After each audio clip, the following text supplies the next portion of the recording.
friends, welcome back to my channel. Today we are going to discuss a very hot topic in design and the design world. What are we talking about today, guys? We are going to talk about color, the world's most complex and simplest thing. How to pick that perfect paint color. This is tricky, guys. I have spent years trying to figure out how in the world to pick the right paint color. I have figured it out by trial and error, formal education. Like, there's a lot of things that I've put in my toolbox to help me pick a right color and learn how to pair things together. And I thought today we could talk about how you at home can pick the perfect color. We are going to kind of break this down into 3 steps. We're going to talk about what affects color, what the pieces and parts of colors are, and then how to utilize that knowledge and pick the right paint color for your space. Buckle up, grab a cup of coffee, a notebook to take some notes, or just enjoy it. Come along this ride with me. And if you have any tips or tricks, make sure to add them down below in the comments. This is something that I think everyone struggles with. I find it difficult myself.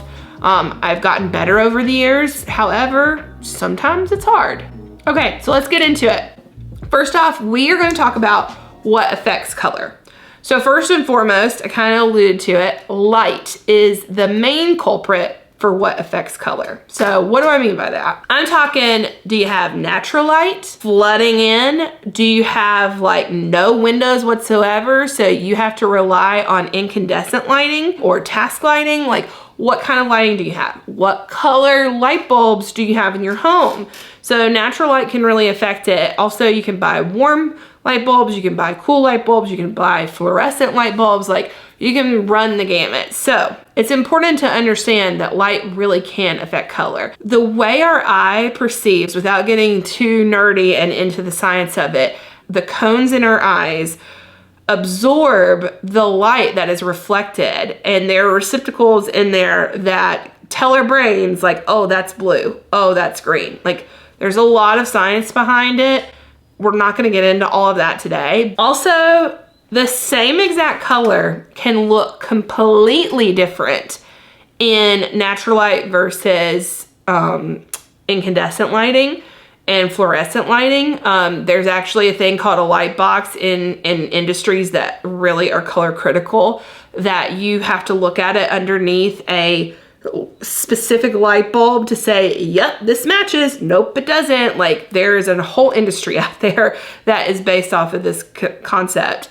However, it's really important to understand that if you have no natural light flooding in the morning, it could look very dark compared to if you're looking at it in the evening or in the afternoon when all of that sun comes flooding in. All right, another thing to consider is what materials your paint are going to be paired with. So what do I mean?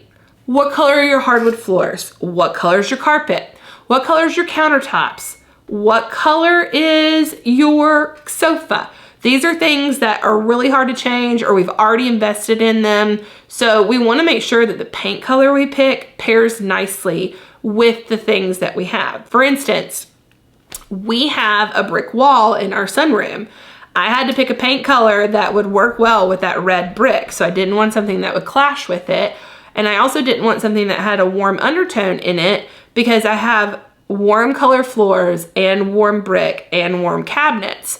So I wanted to make sure that I picked a color blended nicely with it, but didn't pull out that yellow and red that's in the brick and the floors and the cabinetry, and actually like counterbalanced it so that my house didn't feel like ultra like dingy or yellowed or just like kind of old in general. For instance, if you have white countertops like I do, you want a color that pairs nicely with white, right? Like, you don't want to pick like a super creamy yellow ivory to pair with your stark white quartz countertops.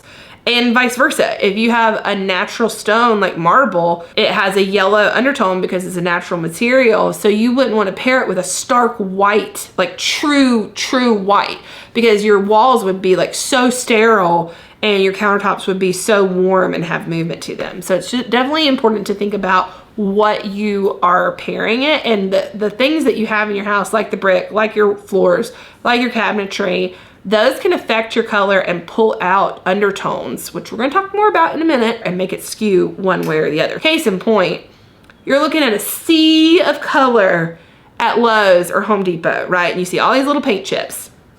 Now, some places have specific daylight light bulbs over top, so it's important that if you're looking at a color to look at it underneath the light bulb in the fixture, like where all of that is cascading down. However, note, typically you have concrete floors, it's very industrial, and you have really crummy fluorescent lighting. So whatever that paint chip looks like at Home Depot is not how it's gonna look like once it gets on your walls. Like, just know that. Just absolutely 100,000% know that it will be different when you bring it into your home. The other thing that can affect color, especially on your walls, is the texture of your walls. I'm lucky enough, in my humble opinion, to have flat surface walls. I don't have any texture other than what comes off the nap of the roller. Out west, and like once you pass the Rockies, most everywhere else has orange peel textured walls. So that's kind of like that textural material, right? It's a region, and I'm not really sure why that's so popular out west, but it is. You don't have to have your drywall perfect, so it actually is cost savings, I think, to have the texture, because you don't have to get it ultra smooth and perfected. So when you have texture on your walls or your ceiling or whatever you're painting, the way light hits that texture, if it's flat, it's just gonna disperse across that flat texture. You're not really gonna get highs and lows of it because it doesn't have anywhere to go. However, if you have textured walls, when light hits that, it's gonna create shadows and highlights on there. So you're gonna get areas that are brighter, you're gonna get areas that are darker, just because that texture creates that differentiation between the spaces.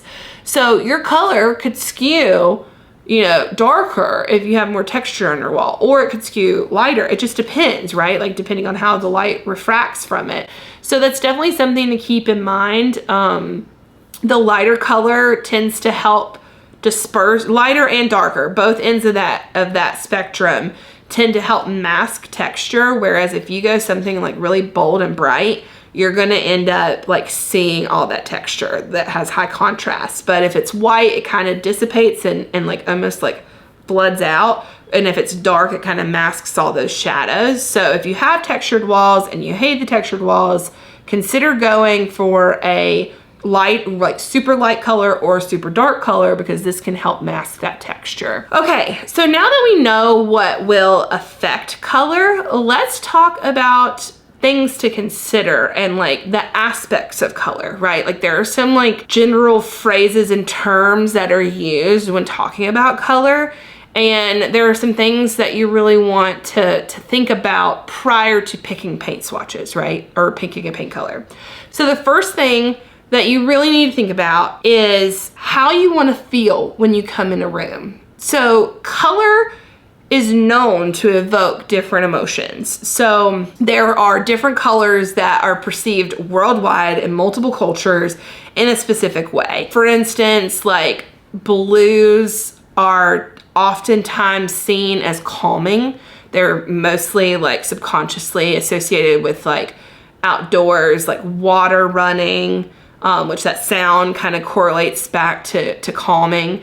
The blue sky, things like that, right? Purple is often perceived as royal. There is some historical knowledge behind that. Back in like the Middle Ages and like before the world was really connected, purple dyes were really hard to come by, and there was only certain ways that you could make a material purple. So the richest of the rich would have purple fabrics, and so a lot of times we perceive gold and purple as being royal. Red evokes anger and passion, so a lot of times you'll see that and you just like have this like fiery gut, and it also can evoke hunger, which is why a lot of restaurants have it as their main like brand color. There's a lot of interesting fun facts about color. Or at least I find them interesting about color. So like really you want to consider how you want to feel in a space. So like a bedroom and like what activities are being performed in that space. So like a bedroom, oftentimes you want a calming, tranquil place. So you'll go for like more neutrals or more blues or sage greens or like really neutral colors and soothing colors because you want to be easily be able to fall asleep. Or you may want to opt for a really dark, moody color because you want it to be cave-like and cozy and have the walls and ceiling kind of come in on you so that you feel like that you're safe by being in this like smaller cave-like space, right? The exact opposite, your kitchen, you often want your kitchen and your laundry room to be perceived as clean. So a lot of times like you'll use neutrals there or even white. I think that's why you see a lot of white cabinetry. You see a lot of like lighter color countertops because the white and neutrals are considered clean or perceived, not considered, perceived clean. More often than not, if you go scrolling on Pinterest, you'll see lighter countertops paired with darker cabinetry. So in that same vein, you want to consider how do you use the room, right? So you see a lot of wear and tear in a bathroom. You see a lot of wear and tear in a kitchen. Bedrooms often not, you want to consider the durability of your paint. And so also you want to consider the sheen of your paint. So when I talk about sheen, I mean, how shiny is it versus how flat is it? So paints come in a variety of sheens. From least shiny to shiniest, you typically find matte, which has like zero sheen in it whatsoever. Then you have eggshell, satin, semi-gloss, gloss. Okay, so like when I say sheen, they actually put like a polyurethane or some sort of chemical in it that gives that shininess. I'm pretty sure it's polyurethane, but don't quote me on that. But the more sheen it has, the more glossy it is, the more durable it'll be. So that's oftentimes you'll see your trim and cabinetry be shinier because it needs to be more durable. And that polyurethane or polyethylene, whatever chemical that they put in it to make it shiny, actually is used as a hardening material to make it more durable. Typically, how the sheens are used as a rule of thumb, and of course you can break all these rules, you can do whatever you want, you can pick whatever sheen you want, but typically you do your moldings and your doors and your cabinetry and your baseboards in a gloss or semi-gloss. You tend to do bathroom and kitchens and high traffic playrooms and things like that in a satin, potentially an eggshell for your walls. And then some people like a matte paint on their walls, but I would often do this in a living room or in a bedroom where you don't see a lot of wear and tear. And if you have kids, if you don't have kids, you don't have pets, then you're cool to go with a flat or an eggshell. But if you're scrubbing grime off the walls because you've got a dog that likes to rub on your walls, then maybe matte is not the best idea. You do often see ceilings have a matte paint on your ceiling because lights typically hang down, so you don't want all of that light to reflect back and forth and be dispersed on the ceiling. You actually want it to come down and like be on the space. So that's just kind of a rule of thumb. Like I said, you don't have to do any of that. You can do whatever you want to do. Next thing you want to consider, and this is probably, if nothing else that you get from this video, this is the thing I want you to pay attention to. Like really pay attention to. And it is undertones. So what in the world do I mean by that? Okay, let's just talk through this, and I'm gonna put some like color swatches up on the screen here. You could pick 3 blues, right? And technically they're all blue, but what makes those different is the undertone. So for instance, this first blue has a yellow undertone, which makes it skew more green. So that means like if you were squeezing paint to make this, you are putting, 5 parts blue, 2 parts black, 1 part white, and 3 parts yellow. I don't know. Say you've got droplets, right? And you put in 3 drops of yellow. it's gonna skew more yellow. It's gonna skew more green rather. And so this one is a green or a yellow undertone.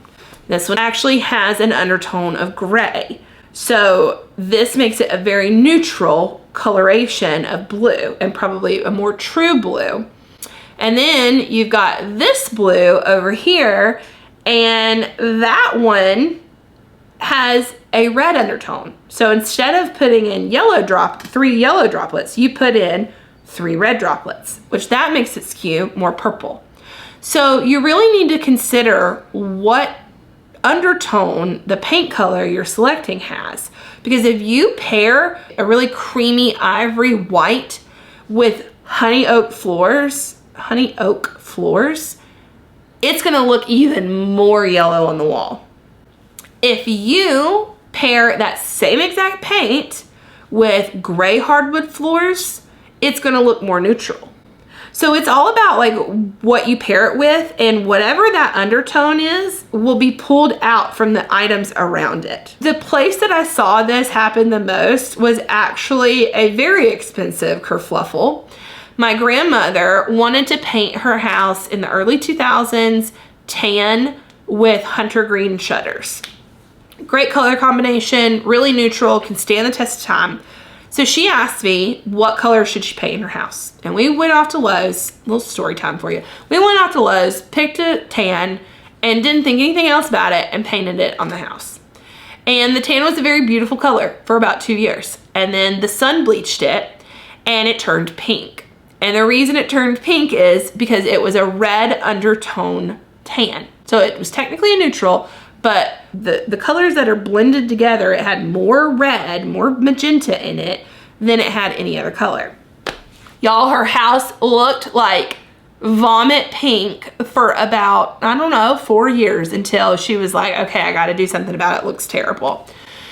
So she was like, it looks pink. It looks not at all what I wanted. Like, we need to pick a better color. So to offset that, we went to the store, picked a different tan that had more of a neutral and green undertone, so that when the sun faded it, it faded more neutral and like looked more like a gray once it faded, instead of it leaning pink. So I learned a very expensive lesson and a very laborious lesson to always look at undertones of a color. All right, and last up for things to consider is the saturation level of a color. So when we talk about saturation of color, you know, you really want to consider the intensity of a color. So for instance, if you're painting a dresser or a light fixture, be this vibrant pop of color in a sea of neutrals, then you want a higher saturated color, because it's a small accent and it really makes a punch, right?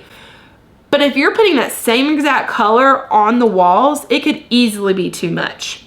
So really consider how much of the color you want in your space. And maybe when you're picking up color swatches, you want to pick some that are that vibrant color that you really, really love. Like I love this color, this citron kind of mustardy color, right? It is one of my favorite colors, but if I were to take this color and put it on the walls, it would be so much that you would just be dizzy in here. So it's really important to like kind of add in color in small pops, especially if it's like really, really bright. Could y'all imagine this on a wall? Like it would be so overwhelming. It's good to consider pulling in pops of color on small furniture or things like that, but you really want to consider a more desaturated color so that it is not too in your face. I think we have all been on Zillow and seen those houses that have a bold purple or lime green on the wall, and you're like, wowzers, like that is a lot. So to avoid that, maybe consider pulling that color that you love, but also looking for one that feels more muted. And even if you're like, well, that's way too muted, that's not the color I'm going for, still pull it. It might actually give you the essence that you want without it being so overwhelming. Okay, now that we understand what affects color and the components to color, let's talk about what you're really here for. How do you pick the perfect paint color? I've got 8 steps for you on how to do that. And they're pretty straightforward, but I want you to know that there is no perfect paint color. Like, I want you to know that. There is a perfect paint color for you, but but there is no perfect paint color. So anybody that says, I have the perfect paint color for you, they don't.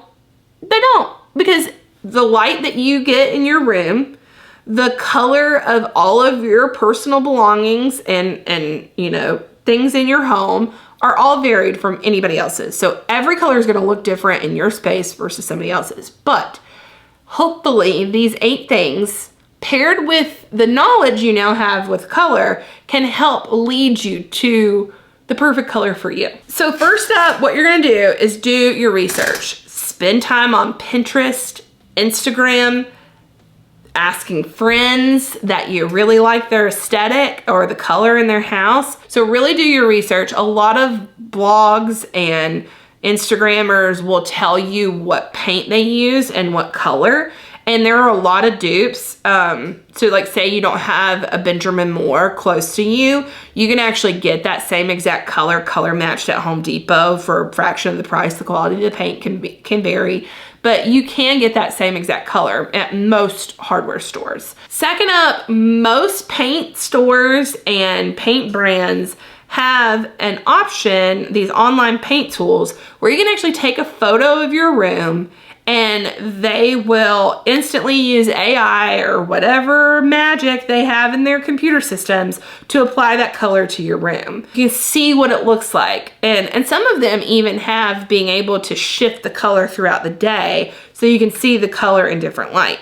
There is nothing going to be the same as looking at it in your space in person, because color can be very skewed online, but it's a good like tool to use to like weed out some of the ones that you just know automatically are not going to work. Additionally, if the brand that you're looking at doesn't have this paint tool or you can't get it to work for some reason, create a mood board. You can take pictures on your iPhone, you can print them out, you can use like Milanote. I love making mood boards on Milanote. You can see, do all of those colors work together? You might need to pivot your paint color if you're really dead set on your couch or you already bought it and you're not going to be ripping up your hardwood floors anytime soon or refinishing them. So it's a really great tool to like build out your color palette.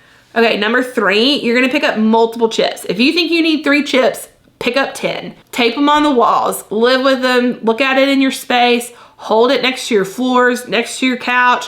Get your partner to hold them across the room, whatever you need to do, and pick things that range in hue and undertones and saturation. So like pick the boldest one that you could ever dream of and pick the one that seems like way too gray in the store. Bring all of it home and then start to weed out like, oh, be like Goldilocks. This one's too gray, this one's too bright, this one's too blue, this one's just right. Number 4, you want to paint larger swatches. Don't just paint a little. You can't see the color, the true color on a 3x3 swatch. Not when you're in the grand scheme of things of a room, right? And you want to paint like an 18-inch by 24-inch swatch, and you want to paint it around the room. Because let's be honest, this wall right here, this one, has a huge window. So the light coming in and hitting the wall directly across from it is going to be very bright, and the color on that wall versus the color of the wall directly behind me that doesn't really get the light because it's not flooding in, this is going to feel dark compared to the wall across the way. So it's important to paint a larger swatch across all the walls just to live with it and see. Number 5, you want to look at those swatches at all times of the day. A couple of reasons. 1, you may get no sunlight in the morning because of the way that your house is positioned, and you may get all of your natural light flooding in at 4 o'clock in the afternoon. So it's really important to look at it in the morning, look at it at night, look at it, underneath your task lighting, like really live in that color and really see how the light affects it. You want to look at that color on a rainy day and on a sunny day, because the amount of light that comes in on a rainy day is very different than on a sunny day. Number 6 is you want to consider the other colors around in your home. So say you want to change the color of your living room and you decide to paint it bright red, right? Like you were just like, yes, I'm going for this bold pop of color, and I don't care what Kate has said about anything to do with color, I'm painting my living room red. Fair enough. But 2 months ago, you painted your kitchen mustard yellow. Now your kitchen and your living room sit side by side and it looks like ketchup and mustard. And now they're just clashing and you're like, whoa, this is way too much. Additionally, you probably don't want to have a really warm, creamy white and a really sterile, matte, like industrial gray. Like that juxtaposition of color, like they're gonna compete. You're gonna have a really cool undertone gray paired with a really warm yellow-ish white, and they're not gonna blend well together. They're not gonna complement each other because of those undertones. You want your house to have an identity. You don't want it to feel disjointed. Now, for all you maximalists out there that wanna come after me with pitchforks and torches, you can absolutely paint every color in your house a different color, but I guarantee you, if you go look at Maximalist House on Instagram and Architectural Digest and wherever else you're looking for inspiration, you will see that the colors complement each other and they have a very similar undertone and they work well with each other. They're either complementary colors on the color wheel, so across the color on the color wheel. This is a color wheel right here.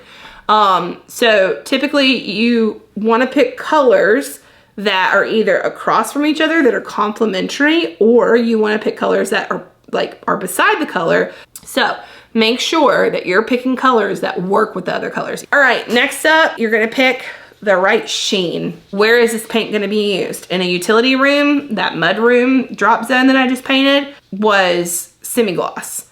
You know, my walls, I typically do a satin because we have a dog and she is kind of slobbery and she shakes. So it makes it very easy to clean. Really think about how you're going to use the space and choose the right sheen for that space. All right, and number 8, the last thing that you need to know, or the last thing you need to do, is be willing to repaint a space. Now, that might seem controversial now that I've given you all the tips and tricks to pick the right color. And you're like, what the heck, Kate? Like, if I do all these steps, I should be able to have the right color. And you're right, you should. However, we all make mistakes. First of all, put the paint up on the wall and let it dry all the way before you make a decision about the color. Paint dries darker and it is affected by whether or not, like how the light. So you really need to paint the room, sit in it, live in it, decide whether or not you like it. Worst case scenario, it's a couple gallons of paint and another day that you have to repaint. However, relatively, it's pretty cheap to redo. I'm just saying, live in it, experience it, see if you like it. And if you hate it, just know that you might need to repaint. And just know that you might just have to live with a color you don't like until you're able to repaint. But also, you know, that's kind of the joy of paint, is that it is quick and easy, relatively speaking, to change it out. All right, guys, I feel like I've talked for an hour. I've given you so much information in regards to color. If you have questions, drop them below. Anyway, I hope this helps you pick the right paint color. If this works for you, let me know. Do you do these things? Let me know in the comments below. I want to hear from you guys because I'm always trying to learn and get better at things. And this is something that, like, I feel like I will live my entire lifetime and never perfect it. And that's okay. Like, that's absolutely okay. Color is very important and can make a big impact in your space. It's the most easy thing to do to change your space, but it is also the most difficult to pick the right color. So anyway, guys, thanks for watching. I hope this helped you. Let me know. Come back every Saturday for a new video. I upload once a week on Saturday morning, 6 a.m. If you liked today's video and you felt it was helpful, give it a thumbs up. Drop me a comment below. And if you're not subscribed, hit that subscribe button. And I will see you guys in the next one. Bye.